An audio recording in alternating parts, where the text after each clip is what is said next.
Students, welcome to Noble Economics Hub. Topic को start करने से पहले मैं आपसे रिक्वेस्ट करना चाहूँगी कि मेरा जो चैनल है नोबल इकोनॉमिक्स हब, इसको सब्सक्राइब करें, बेल आइकन टैप कीजिए और हाँ, लाइक और शेयर करना न भूलें। Thank you very much. So आप देख रहे हैं हमारा टॉपिक है monopoly market features. Monopoly means होता है एकाधिकार, ठीक है। नाम से ही पता चल रहा है, मोनो का मतलब होता है सिंगल, यानी कि यहाँ पर मार्केट में केवल और केवल एक ही व्यक्ति का अधिकार होता है। कंपटीशन में इस मार्केट कंपटीशन में कोई और फर्म नहीं होती, ठीक है ना। तो हम इसके जो फीचर्स हैं वो एक एक करके डिस्कस करेंगे। तो पहला है ओनली वन सेलर, ठीक है। पहला फीचर्स क्या है? ओनली वन सेलर, यानी कि सेलर मीन्स विक्रेता, कि मार्केट में प्रोडक्ट को बेचने वाला केवल और केवल एक ही विक्रेता है, उसके कंपटीशन में कोई और फर्म नहीं है, ठीक है। इसको हम एक एग्जाम्पल के थ्रू समझेंगे तो आपको समझ में आ जाएगा। Suppose there is a company, कि एक कंपनी है और उस कंपनी के सामने एक टी स्टॉल है, ठीक है, चाय बेचने वाले की स्टॉल है। तो यहाँ कंपनी में जो भी कर्मचारी काम करते हैं, ठीक है, जो भी कर्मचारी काम करते हैं वो लंच ब्रेक जो होता है, तो लंच ब्रेक पे अपनी चाय पीने के लिए इसी स्टॉल वाले के पास आते हैं। अब यहाँ टी स्टॉल वाले का मोनोपोली है, ठीक है, यानी कि टी स्टॉल वाले को ये पता है कि सभी जो कैंडिडेट है वो चाय पीने के लिए, ठीक है, कंपनी के जो भी हैं चाय पीने के लिए सिर्फ इसी के पास आएंगे, उनके पास कोई और चॉइस नहीं है, ठीक है। तो मोनोपोली में विक्रेता कौन होता है? केवल एक ही विक्रेता होता है, ठीक है। यही इसकी फीचर्स है। Number 2, no substitute. कोई सब्स्टिट्यूट का मतलब होता है स्थानापन्न। अब स्थानापन्न का मतलब क्या होता है? एग्जाम्पल मैं आपको इसी एग्जाम्पल के थ्रू समझाती हूँ कि जो चाय होती है उसका सब्स्टिट्यूट क्या होता है? कॉफ़ी होता है, ठीक है ना। जैसे हम चाय पीते हैं तो हमारा मन कभी करता है कॉफ़ी भी पी सकते हैं, लेकिन कंपनी वालों के ये मजबूरी है कि उनकी कंपनी के सामने सिर्फ टी स्टॉल है, आसपास कोई भी और स्टॉल नहीं है, ठीक है। तो यहाँ इस टी स्टॉल के जो प्रोडक्ट बना रही है, टी बना रही है, उसकी जो सब्स्टिट्यूट है, उसकी जो विकल्प है, इनकी कॉफ़ी, वो बनाने वाली कोई भी स्टॉल नहीं है, ठीक है। तो सब्स्टिट्यूट का मतलब क्या होता है कि इसी के जैसी ही वस्तु को, जो दूसरी वस्तु है, उसको बनाने वाली कोई और फर्म नहीं है। Clear students? Now third features क्या है? No difference between firm and industry, ठीक है। फर्म और इंडस्ट्री में कोई डिफरेंस नहीं होता।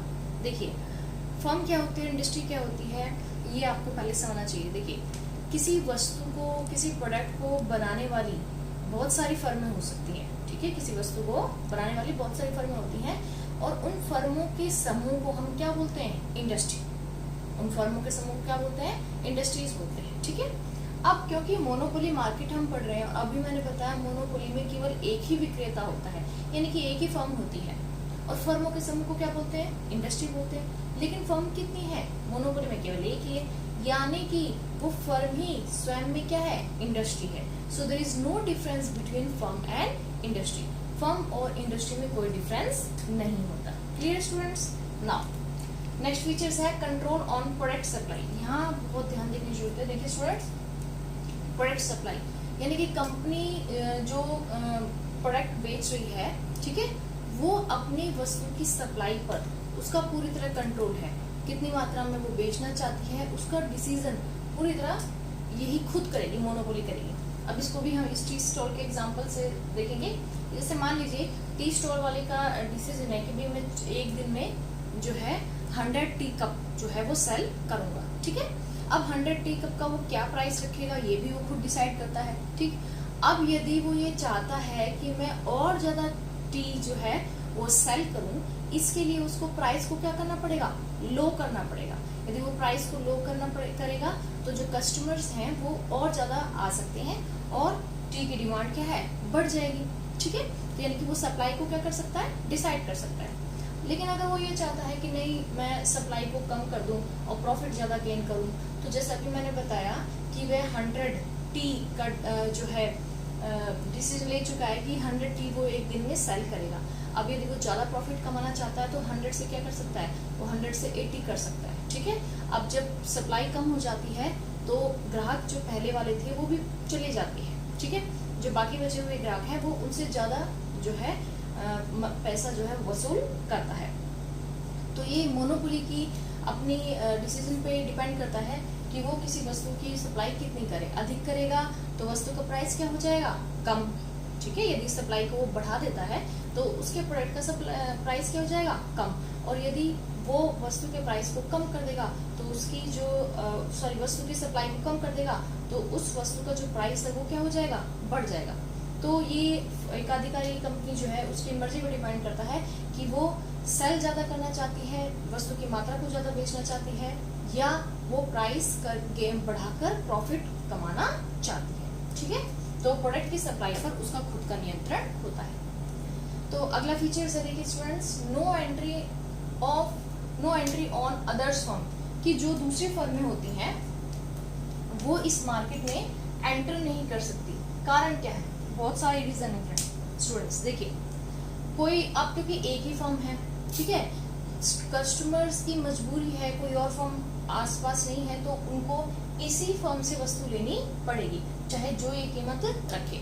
अब दूसरी फर्म यदि एंटर करना चाहती है तो उसके कई रूल्स हैं जिसकी वजह से ये फर्म एंटर नहीं कर सकती है। फॉर एग्जांपल पेटेंट रूल है। पेटेंट क्या होता है कि जब भी आप कोई ऐसी वस्तु बनाते हो कि दूसरी वस्तु कोई दूसरा जो कस्टमर है कंपनी है वो उसकी नकल ना करे, तो आप पेटेंट अधिकार ले लेते हो।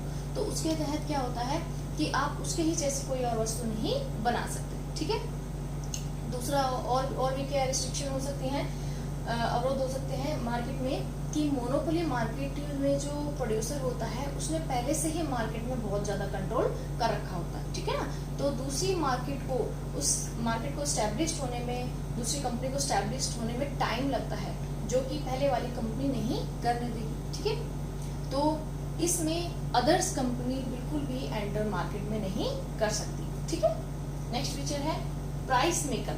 ठीक है, प्राइस मेकर अभी हमने बताया था अभी आपको कि प्राइस मेकर का मतलब होता है कि जो प्राइस है वह खुद डिसाइड करती है। ठीक है, प्राइस मेकर का मतलब क्या होता है, एक कंपनी यानी कि इंडस्ट्री अपना प्राइस खुद डिसाइड करती है।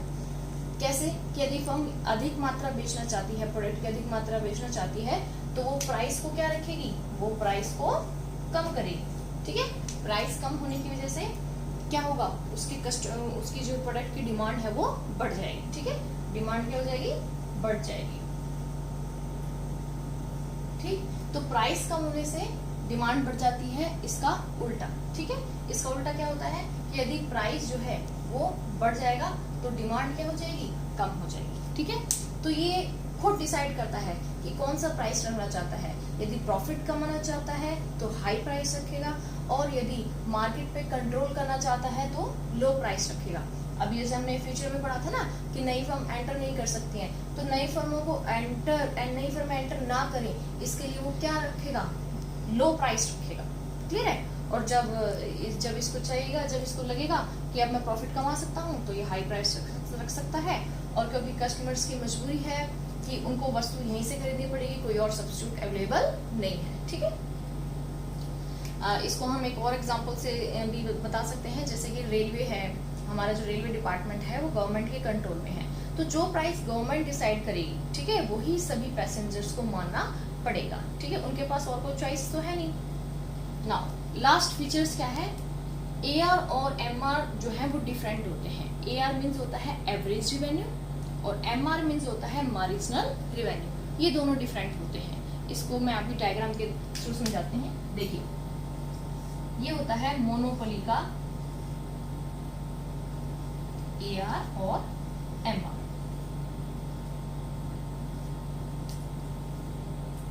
ठीक है,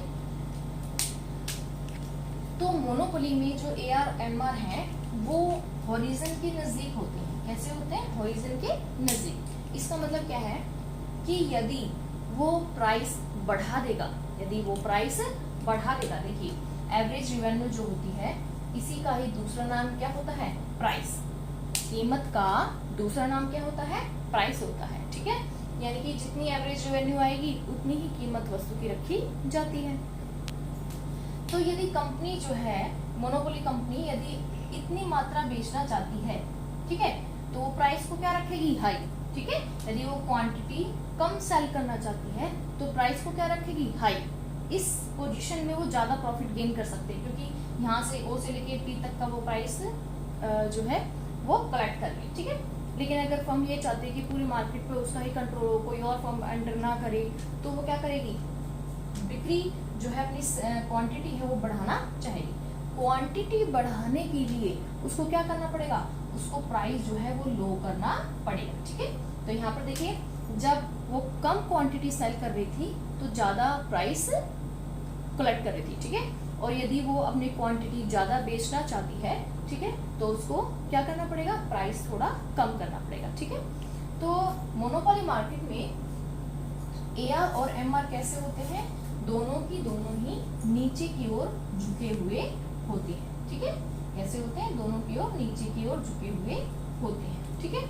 और कैसे होते हैं, ये होते हैं लेस इलास्टिक। अब लेस इलास्टिक का मतलब क्या होता है, कम लोचदार, ठीक है। इलास्टिक का मतलब क्या होता है, इकाई से कम लोचदार। इसको हम इस तरह शो करते हैं, इसका सिंबल होता है, ठीक है, इलास्टिसिटी इज लेस देन 1, इकाई से कम लोचदार। इसका मतलब क्या है, इसका मतलब ये है कि यदि जो फर्म है अपनी मात्रा, अपने प्रोडक्ट को ज़्यादा बेचना चाहती है, उसको प्राइस को क्या करना पड़ेगा, कम करना पड़ेगा। अब क्या है कि लेस इलास्टिक यानी कि जो क्वांटिटी है, ठीक है, जो क्वांटिटी है प्रोडक्ट की, उस पर कंपनी का कोई कंट्रोल नहीं है, ठीक है। यानी कि कंपनी जो है केवल प्राइस डिसाइड कर सकती है, क्वांटिटी डिसाइड कर सकती है, लेकिन जो कस्टमर की डिमांड है उसको डिसाइड नहीं कर सकती। यदि कस्टमर की डिमांड को वो बढ़ाना चाहती है तो उसको प्राइस क्या करना पड़ेगा, कम करना पड़ेगा, ठीक है। कस्टमर के डिमांड को वो ज़्यादा जो है चेंज नहीं कर सकती। कस्टमर की जो डिमांड है उसको बढ़ाने के लिए या उसको कम करने के लिए वो सिर्फ अपने प्राइस में चेंजेस कर सकती है, लेकिन कस्टमर की डिमांड को वो चेंज नहीं कर सकती, ठीक है। इसलिए एआर और एमआर दोनों नीचे की ओर गिरे हुए होते हैं।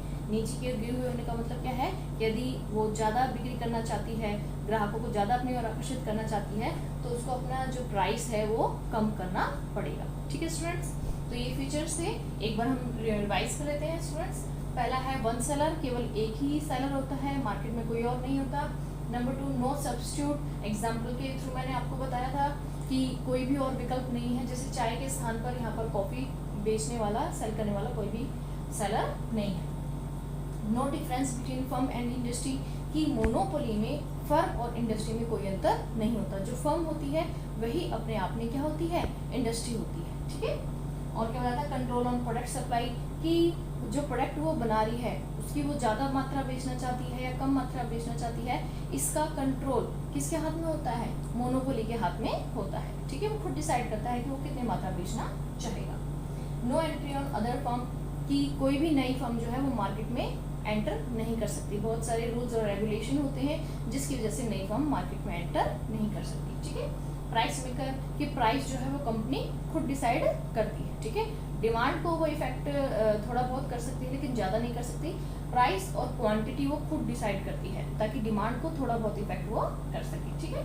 और एवरेज रेवेन्यू और मार्जिनल रेवेन्यू कैसे होते हैं, डिफरेंट होते हैं। डिफरेंट कैसे होते हैं, देखिए मैंने लास्ट टाइम आपको लेक्चर में बताया था कि परफेक्ट कंपटीशन में एआर और एमआर क्या होते हैं, इक्वल होते हैं। किसमें, परफेक्ट कंपटीशन में, ठीक है। लेकिन मोनोपोली में, परफेक्ट कंपटीशन में तो एआर और एमआर कैसे होते हैं, हॉरिजॉन्टल होते हैं, जो एक्स एक्सिस है उसी के समरूप होते हैं। लेकिन मोनोपोली में ये दोनों की दोनों नीचे की ओर गिरे हुए होते हैं। और नीचे की ओर क्यों गिरे होते हैं, मैंने अभी बताया था कि यदि वो ज़्यादा मात्रा बेचना चाहता है तो उसको प्राइस को क्या करना पड़ेगा, डाउन करना पड़ेगा, ठीक है स्टूडेंट्स।